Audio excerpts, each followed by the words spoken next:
I wanted to bring today's episode to the podcast talking all about egg quality. I know you've got that AMH level, you've been told it's low, but it does not measure your egg quality. There's specific strategies right now to improve your egg quality. So if you do decide to do a retrieval or a transfer, you're going to improve the chances of that actually working and improve your chances of getting pregnant naturally. So I'm excited for you to listen to today's episode. Let's go. Welcome back. I'm Sarah Clark, founder of Fat Fertile and your host. I believe the functional approach is the first step for anyone on the fertility journey, and my aim is to help you get pregnant naturally. Today, we're digging into how to improve egg quality if you have low AMH and or high FSH. This episode is for you. If you want to improve your egg quality, learn some evidence-based strategies to improve egg quality that can positively impact your ovarian reserve and reproductive success, really discover some lifestyle, nutrition, and supplement recommendations that can support hormonal balance and improve reproductive health. And if you've been told by a REI that you've got poor egg quality, and that's why you're having canceled cycles or the embryos are being abnormally tested and the implantation is not working for you. So let's talk about some strategies we can do to improve the chances of getting pregnant naturally. The majority of us can get pregnant naturally, right? Why are we all rushing to IVF? Or if you decide that IVF is the right step for you, improve the chances of that working. Thanks so much for listening. I'm so thankful that you're here. Make sure you hit subscribe or follow. And if you know someone else who's on the fertility journey, please share this podcast with them. Okay, so we are going to be talking all about egg quality today and why that's really important when you have low AMH or high FSH. So, egg quality is going to refer to the genetic and structural health of the egg, and it's going to actually impact the ability of a healthy embryo to result in a successful pregnancy. And poor egg quality could be due to a lot of the things we're going to be talking about today. And many times people, they have low AMH or high FSH, they may have been told they have poor egg quality. And many times we focus on that AMH, which does not test egg quality, is talking about our reserve and does not impact our ability to get pregnant naturally. And it's a marker that confuses women and gets them in this really panic state. And there's things we can do right now to improve egg quality. So we're going to be talking all about those today. First of all, nutritional support. This is something that we talk about a lot with our clients. We have people do a food diary and then we do an elimination diet and then tweaking this with food sensitivity testing so you can figure out the exact diet that's right for you. You can run around a circle doing all kinds of egg quality diets, generalized recommendations, thinking that you've done a lot. Because most people that I speak with, this is not your first kick at this.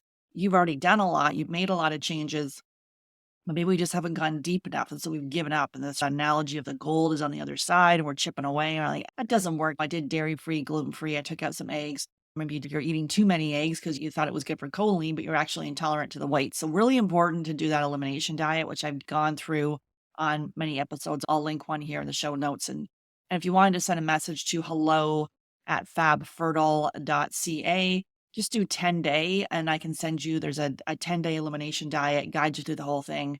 Also, there's a challenge I have too with some free recipes. So just say 10-day and diet and we can send that plan over to you. You want to have some antioxidants to reduce oxidative stress, which can damage eggs. Having berries and dark leafy greens, and my mom's been a vegan for 35, maybe 40 years at this point. It's many years. Now, we're not subscribing to a vegan diet. She's way healthier than many of her peers, but she still has other health issues that I believe the vegan diet has not been good for her. But she's always eat my leafy greens and she'll go to bed and count her veggies before she goes to bed. So nuts and seeds, coenzyme Q10, that's one of the supplements that we recommend people taking. That can be really helpful for egg health. And it can be found in organ meats. And so if you're like, I don't want to eat liver, there's actually a supplement that we like there that you can add that in. Fatty fish, that can be good as well. And then omega-3s, having those fatty fish, flax seeds, chia seeds, chia puddings. I've got some recipes for that, but super simple one. Teaspoon of chia seeds, 1 to 3. You can do coconut milk or water and just eat it up. Makes a little pudding and off you go. Add some maple syrup. That can really help to reduce inflammation. B vitamin, so making sure you're taking a methyl prenatal. Don't want folic acid. That's the synthetic form of folate. And some of those foods, so some leafy greens, avocados. I have had people intolerant to avocados. I remember someone telling me years ago, oh, I've been eating so many avocados, but when I have the avocado, it makes me throw up. If you've got any kind of immediate reaction to food, you're like, oh, my stomach's killing me, or I got acid reflux, or you're running to the toilet, stop eating that food. The body is giving you a clear signal. If you're like, every time I have ice cream, I don't feel good. That's an issue. And then also vitamin D. So we want people to do vitamin D3, K2, but that can be obtained from sunlight. Here I am. I'm recording in another weird location, staying at my daughter's place here on the bed, recording, trying to get near some light. But today, as I say that, we're in a little bit of a snowstorm and there's no sunlight to be seen. But yeah, making sure in the morning to get some sunlight for yourself, that can be really helpful. Reducing inflammation, that impacts egg quality. If we're inflamed from food sensitivity, from toxins, from stress, all that piece, our whole goal here is to reduce inflammation. And so having that anti-inflammatory diet, which is the elimination diet, taking out those top allergens. Many people are like, let's do the Mediterranean diet. The Mediterranean diet is really better than the standard American diet for sure, or standard Western diet. But maybe you're having all kinds of cheese and you're intolerant to dairy. Definitely when I go over to Europe, especially Italy, I can have dairy and I feel okay. Other places, not so much, or I've just started introducing here, actually in Canada, where I am, introducing some grass-fed butter, but I took that thing out for years. I couldn't even have ghee, the clarified butter. Many times people can tolerate that. So you need to take it out and see how you feel. And really a lot of it is about healing the gut, and you can bring most of the foods back in. And you can look at turmeric or ginger, olive oil, green tea can be helpful. I'm having a little green tea right now this morning. And then also keeping your blood sugar levels balanced. This is key. That can impact your ovulation and your menstrual cycle, and can trigger inflammatory responses. I got people telling me, yeah, my A1C is at a 10. We like it between 4.5 to 5.5 in imperial markers. Hormone balance, this is critical for your egg health. And our whole thesis here is what we see is it actually early menopause, because we worry when we have low AMH and maybe we're getting those symptoms of insomnia, night sweats, hot flashes, mood swings, that we're heading into menopause. Obviously, at a certain point, it may be menopause, but definitely before the age of 40, it is not menopause. It's premature ovarian insufficiency, potentially. I'm not diagnosing here, but if you don't have a period, and your FSH is high, it could be diminished ovarian reserve. Maybe you still have a period, but maybe it's irregular. Don't be hanging on to those diagnoses. We're looking at the whole body here.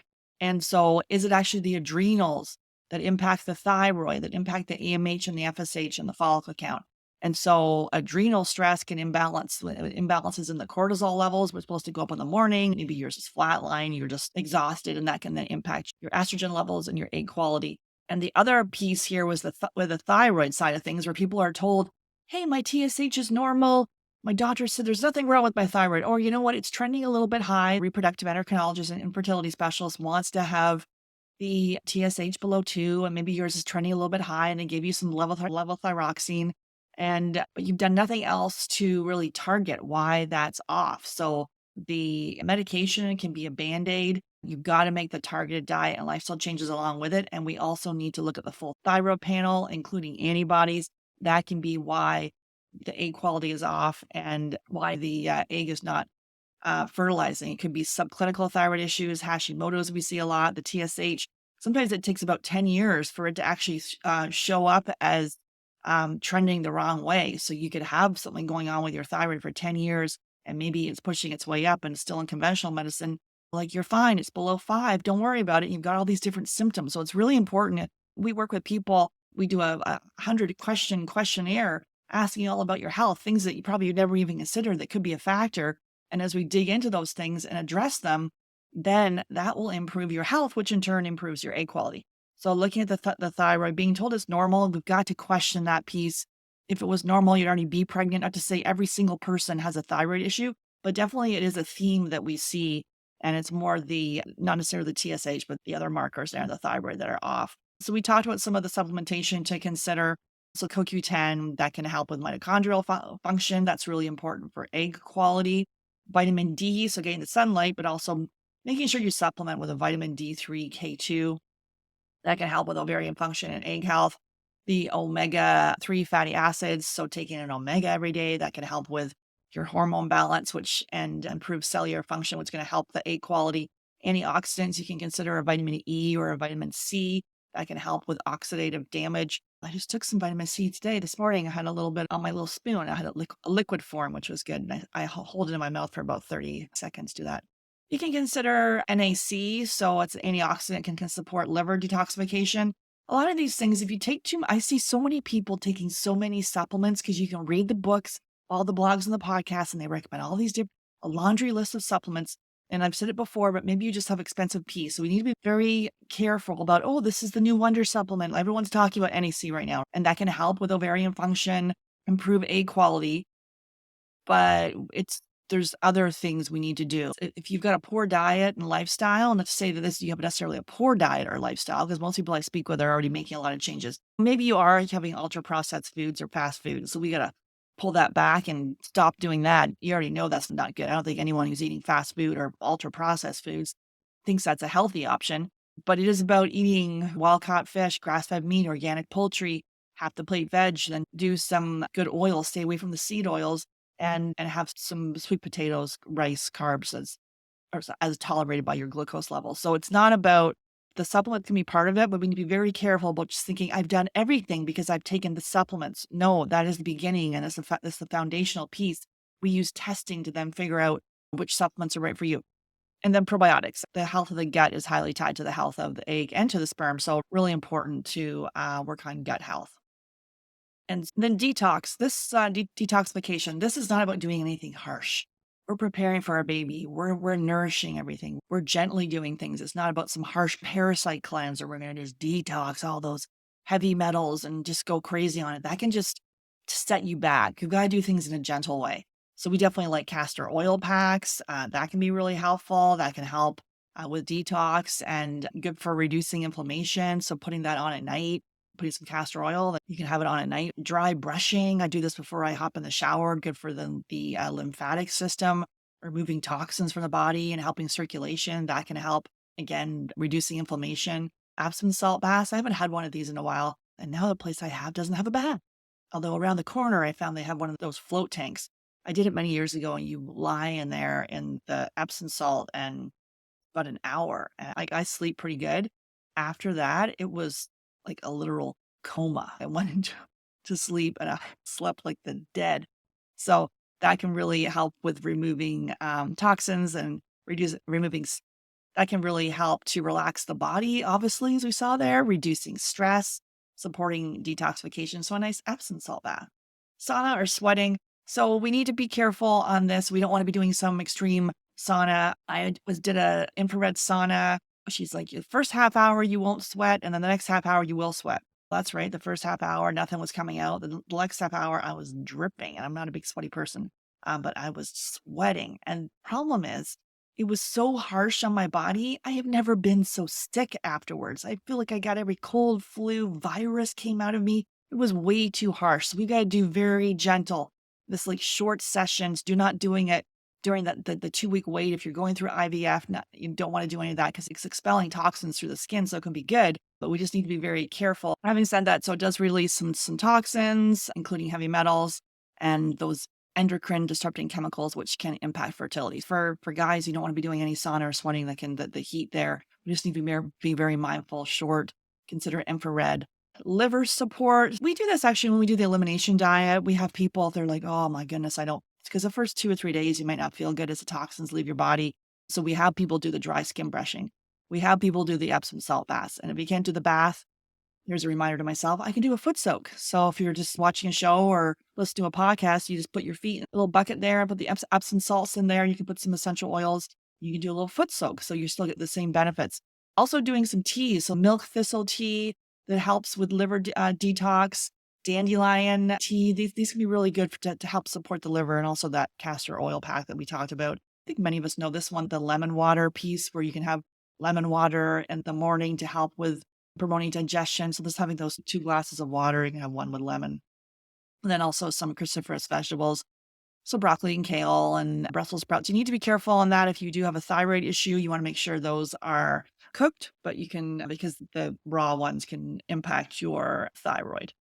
And then also the bigger one, this is for me for years, I was not drinking enough water. And now everywhere I go, I have a bottle of water, anywhere from 8 to 10 glasses, depending on your weight level. And you can add that lemon to it there. It really helps to For egg health and for sperm quality, we have got to stay hydrated. Make sure it's filtered at a minimum. You can look at a Brita. I like the Berkey, but you can go down a whole rabbit hole of water filtration systems. Bottom line, just don't drink tap water. Herbal teas, we like sometimes people to try to increase estrogen. It can be really good using red clover tea. That can be helpful. And then also that's good for liver function as well as over detoxification. So some of those herbal teas can be nice. And then also avoiding all the environmental toxins. So reducing your exposure, taking out the plastics, all the chemicals we put on our skin. So just switch over to non-toxic. Don't throw it all in the garbage, but your makeup, your skincare, your shampoos, making sure you're switching over to non-toxic skincare is key because that can really impact your fertility and your egg health. Sleep. We want to have 7 to 9 hours of sleep. If you're going to bed at 1 o'clock, the most restorative sleep is between 10 to 12.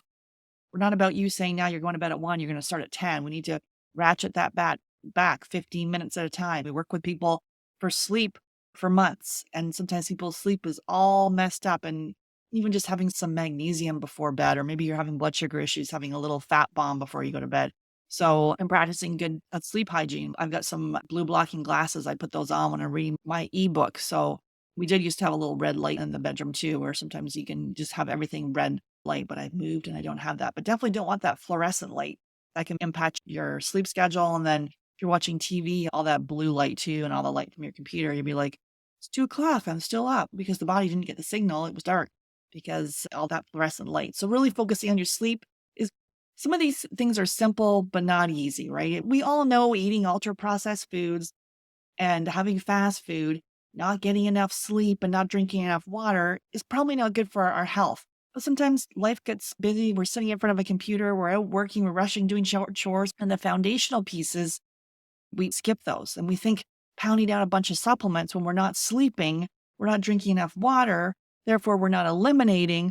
It's going back to the foundational pillars. And we do testing as part of our Fab Fertile method here. We do food sensitivity testing, stool testing, looking at the DNA of the stool. We do genetic testing, epigenetics, then personalize your diet and lifestyle pieces. We're looking at your biomarkers. We're looking at your mindset too, to be able to help you visualize a positive path forward.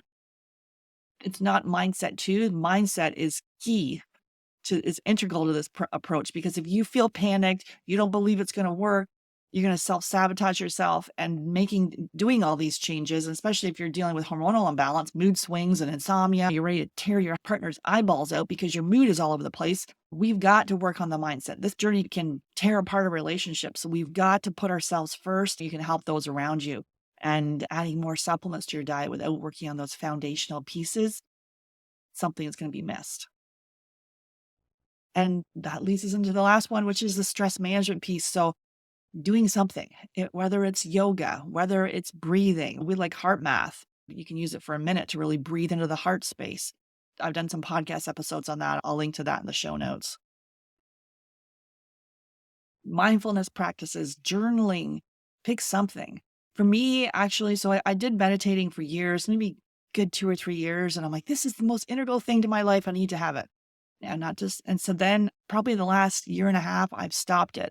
But what I do make sure I do is I get outside. So there's a few things during the day that weave in the meditation side of things. When I put on my skincare, it's like a whole process. Usually I like to look out a window. Here, I'm in a different room. I was looking at that closet. It's not really inspiring, but I put on my skincare. I'm like, oh, I just love all the creams and it makes me happy. I got a little face roller. I have that gua sha thing for a while, but I can never really figure out how to use it. So I just use the roller, and then I get out and walk the dog, usually at least 2 times a day. On a good day, it's 3 times. And just being out in nature with just being outside, and it's super cold here right now when I'm recording this, but I'll put a scarf and hat and mitts and embrace the winter and get outside, pick something. And then we just add those things in. And it's not about spending 20 minutes or an hour a day doing things, although if you can, that's good. So you've got to do what feels right for you. A lot of it is just to be aware that you're feeling stressed. Sometimes we're so constricted, our shoulders are to our ears, and we're putting so much pressure on ourselves. We feel stuck. We feel everyone's passing us by. This journey can impact every aspect of our life.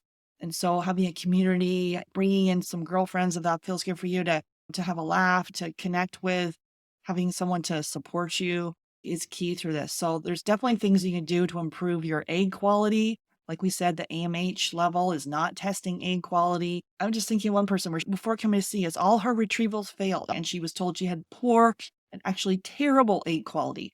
While she went to work and made all the changes, we found she had food sensitivities and gut infections, thyroid issues, adrenal issues, blood sugar, all the things.